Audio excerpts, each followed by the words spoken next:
Ywaruok mienjo e kind bad migawo mar obila National Police Service kod apisas mag ogai mar obila bang' penjo wuok otenore gi chenro mag ndiko e apisi obila ma pacho ka. Kane gilose boma Nairobi, moko kuom apisas wacho ni chenro no mar ndiko obila e tich owinjo tim gi apisi mar ogai mar obila tok bad migawo mar obila NPS.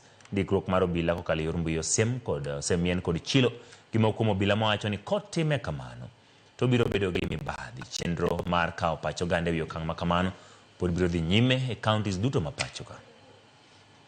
When you talk about the portal and the like, as Madam has said, there are people who cannot access. And again, when you're using this system, is the public able to follow the procedures that you're using? Are they able to access? Because there are people who cannot even, they do not have that IT knowledge. So even to begin with, even before we start the recruitment, they are already out.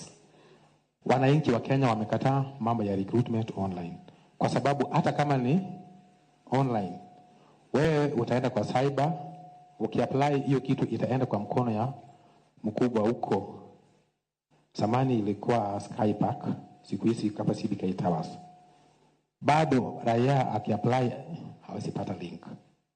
Mkubwa wa mtoto wake akiapply atapata link.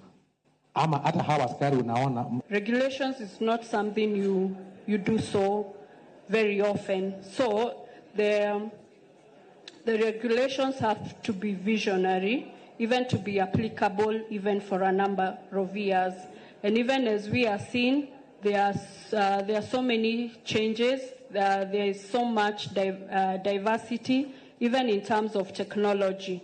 So even these regulations should be able to visualize and see the vision, even in terms to take care of all those aspects.